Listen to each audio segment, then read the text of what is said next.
Let's get started with first news. Garry has shared his thoughts on his recent face-off with Islam Makhachev, and according to Garry, he sensed something different from his upcoming opponent. Garry believes Islam looked nervous during their face-off and suggested that the former champion didn't really want to be there. Speaking about the moment, Garry explained that he felt a certain nervous energy coming from Islam. Garry said it kind of felt like Islam didn't want to be there during the face-off. He believes he could sense some nervous energy from him, although he also made it clear that these ceremonial face-offs aren't what truly matter to him. According to Garry, face-offs are mainly designed for social media, Instagram, and promotional obligations. They're part of the build-up to the fight, but Garry doesn't see them as the moment that determines what happens inside the octagon. Instead, Garry says the face-off that really matters will take place after both fighters have made weight and completed all the hard work leading into the fight. For Garry, that final face-off will have a completely different meaning. Both fighters will have gone through their training camps, made weight, and prepared for the biggest moment. They'll stand in front of their fans knowing that it's the last time they'll see each other before finally stepping into the octagon. Garry emphasized that this is the face-off he cares about the most. He isn't focused on creating a dramatic moment for Instagram or putting on a show for social media. He wants the final stare-down to come after everything has been done, when there is nothing left to prove outside the cage. And with the fight getting closer, Garry clearly believes that real tension will come when the preparation is finished and both men are finally ready to fight. Move on to another news. Garry has opened up about his recent altercation with Khamzat, insisting that he did nothing wrong and was simply defending himself during the incident. Garry explained that he and Khamzat are not close friends, but he believed everything was completely fine between them before the situation escalated. According to Garry, he was congratulating people around the team after a fight, including Arman and several coaches. Garry said he simply failed to acknowledge one person because he genuinely didn't see him. When he noticed Khamzat, Garry claims he immediately approached him and apologized, asking how he was. At that point, Garry says there was no problem between them. According to Garry, the situation only became an issue after someone stepped between the two fighters. He also argued that if Khamzat genuinely wanted to hurt him, he had the opportunity to do so. Garry pointed to his own body language, saying there was nothing aggressive about the way he approached Khamzat. He explained that when he walked up and greeted him, his intention was purely based on respect. Garry also emphasized that the team had just celebrated a major victory, and he had no interest in ruining their moment or taking away from their success. He added that if his goal had been to provoke Khamzat or start a fight, he would have acted very differently. Garry said he could have slapped him if he truly wanted to poke the bear, but instead, he chose to shake his hand. Despite everything that happened, Garry insisted that the incident didn't bother him afterward. He said he didn't lose sleep over it and believes the situation is simply something that happened, before moving on to discuss Islam and the latest developments surrounding the fight. Move on to another news. Dana White has given his latest thoughts on Islam, Makhachev's status among the greatest fighters of all time, especially with his massive showdown against Garry approaching. During a recent press conference, Dana was asked whether Islam could be considered the pound-for-pound GOAT if he defeats Garry and continues his incredible run. While Dana believes Islam is clearly on the right path, he doesn't want to make that final judgment just yet. Dana explained that he prefers to wait until the fight actually happens before making those kinds of statements. He wants to see how Islam performs on Saturday night and what happens when the pressure is at its highest. According to Dana, Islam has already accomplished enough to put himself in the conversation. However, the UFC president believes the story is still being written. Islam has continued to break records, stay active, and defeat opponent after opponent while keeping his focus on the next challenge. Dana pointed out that Islam's approach has been simple. He keeps grinding, keeps fighting, and continues putting opponents away.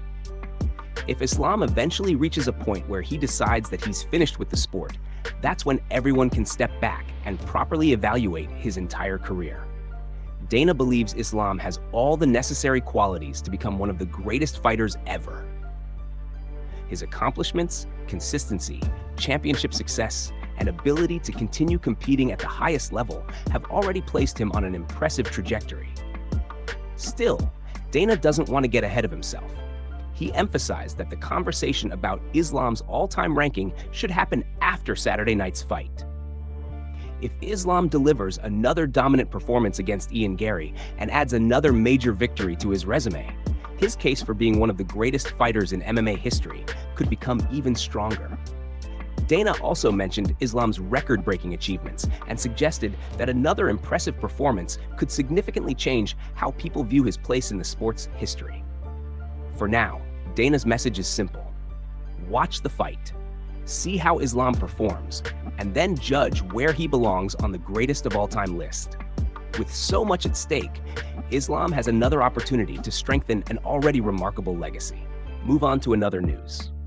Umar Nurmagomedov has now reacted to the recent altercation involving Merab and one of Umar's friends, and his comments have added another layer to an already heated situation. As Merab prepares for his upcoming trilogy fight against Petr Yan, he has also been staying active outside the UFC by participating in RAF events. During one of those events in Georgia, Merab became involved in an altercation with Umar's friend, Ahmad. The incident reportedly started after Ahmad wasn't happy with the way Merab responded to a question about Umar. Merab made comments about Umar and described him as spoiled, which eventually led to a confrontation between Merab and Ahmad. Now, Umar has publicly addressed what happened while speaking with Adam Zubay, and he made it clear that he does not agree with the way the incident unfolded. Umar explained that if someone from Georgia told him not to speak about Merab, and then he attacked that person from behind or insulted them in his own language, he couldn't imagine himself behaving that way. He questioned how someone could live with themselves after doing something like that, especially when other people continue to defend the behavior. Umar believes there is something wrong when people refuse to call out bad actions simply because the person involved is their friend or someone they support. He emphasized that people should be willing to call wrong things wrong, regardless of who committed them. Umar then explained his version of what happened before the altercation. According to him, Ahmad approached Merab and asked why he was speaking on behalf of someone who wasn't even present. Umar insisted that Ahmad did not insult Merab, use disrespectful language, or intentionally provoke him. Instead, Umar said Ahmad simply told Merab to say whatever he wanted directly to Umar's face, and questioned why he was swearing while discussing him. Those comments have now caught Merab's attention. After seeing Umar's reaction, Merab reportedly fired back with a lengthy 3-minute video on social media, addressing the situation and responding directly to the points Umar made. What started as an incident between Merab and Umar's friend has now turned into a public exchange involving both fighters, adding even more tension between two camps that already have plenty of history. Move on to another news. Ian Garry has revealed an interesting part of his game plan for Islam Makhachev, and it involves using oblique kicks to potentially limit Islam's movement and make his wrestling much more difficult. Many people believe Garry will need an almost miracle to defeat Islam at UFC 330, especially if Islam can take the fight to the ground. His grappling and ability to control opponents could create a major problem for Garry, particularly if he struggles to defend the takedowns. But Garry believes his team has prepared for those situations, and he may have a strategy designed to attack Islam's mobility before the wrestling exchanges become too dangerous. During a new interview with Full Send, Garry was asked about Islam getting him into his dangerous front headlock position. Garry immediately dismissed the possibility and insisted that he has spent extensive time preparing for every position Islam could put him in. Garry said he doesn't believe Islam will be able to get him into that front headlock position. He also explained that Islam can grab his leg as much as he wants, because Garry has been training specifically for those situations. Then came the interesting part. Garry was asked about the possibility of throwing more than 20 oblique kicks during the fight. Garry leaned toward over, clearly showing that he expects to use the technique frequently. He even mentioned that he would like to incorporate a side jump version of the kick, similar to one previously used by John Jones. The reason this strategy could be significant is that oblique kicks can target the knee and potentially affect an opponent's ability to move comfortably. Garry appears to believe that repeatedly attacking Islam's lead leg could make it harder for him to close distance, explode into takedowns, and maintain his usual pressure. The same type of kick has previously been associated with a knee injury suffered by Shavkat Rakhmonov, which kept him out for an extended period and continued to cause issues afterward. If Garry can land these kicks cleanly and consistently, they could become a major factor in the fight. Damaging Islam's knee could potentially reduce his mobility and make his wrestling entries less effective. Garry also suggested that he believes he could potentially finish Islam before reaching the 20 kick mark. So, while everyone expects the grappling battle to be one of the biggest stories at UFC 330, Garry may be planning to attack Islam's legs from the very beginning and use his oblique kicks to disrupt the entire game plan. Move on to another news. Breaking news coming out of UFC 330, as a fight on the main card has been changed at the last minute after one fighter was forced to withdraw due to an injury. According to reports, Jose Ochoa is out of his scheduled matchup against Charles Johnson. While losing an opponent this close to fight night is obviously frustrating, Johnson is not leaving the card. Instead, the UFC has already found a replacement opponent, allowing Johnson to remain on the UFC 330 lineup. Johnson himself revealed the unexpected situation through a video update. He explained that he was simply signing posters when he suddenly received a message from his manager informing him that he would be getting a new opponent. Johnson said it appeared that his original opponent would not be able to make it to the fight for whatever reason. His manager then sent him information about the replacement, including the proposed weight, so Johnson could decide whether he was willing to accept the matchup. Rather than turning down the opportunity, Johnson appeared ready to embrace the challenge. He explained that he and his team were going to watch some footage of the new opponent before making the final decision. For Johnson, this is simply part of being a professional fighter. He pointed out that fighters can spend 6 weeks preparing specifically for one opponent, only to arrive during fight week and discover that the matchup has completely changed. That's exactly what happened here. Johnson didn't have the luxury of another full training camp or several weeks to prepare for the replacement. Instead, he had to quickly study the new opponent and adjust his strategy with UFC 330 right around the corner. The replacement matchup has now been confirmed. Johnson announced on Instagram that he will face Eduardo Henrique at a catchweight of 130 pounds this weekend. That means both fighters will have to adapt quickly, especially considering the circumstances surrounding the matchup. Johnson was preparing for one style and one opponent, but now he'll have to deal with a completely different challenge on short notice. For Johnson, however, the message is simple: accept the fight and get the job done.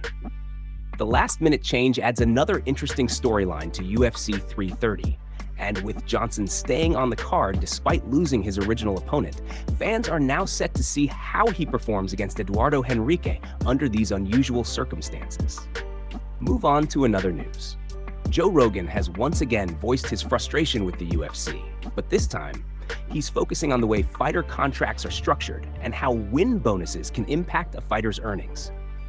During a recent episode of the JRE podcast with Aljo Sterling, Rogan discussed the ongoing fighter pay debate. He explained that he strongly dislikes the traditional UFC contract structure, where fighters receive a show purse and then an additional win bonus. Rogan believes fighters should simply receive a fixed payment for each fight, regardless of the result. His argument is that fighters already give everything they have inside the octagon. According to Rogan, nobody is fighting harder simply because there's an additional bonus waiting for them if they win. Instead, the current system can leave fighters financially exposed to decisions made by judges and referees. If a fighter loses a close fight because of a questionable decision, they could potentially lose tens of thousands of dollars in win money. Rogan believes that's unfair because fighters shouldn't have such an important part of their income depend on people who can sometimes get it wrong. He also pointed out that fighters are risking their health and careers every time they compete. Their earnings can affect their families, their futures, and their ability to continue training at the highest level. The argument becomes even more interesting when you consider a hypothetical contract.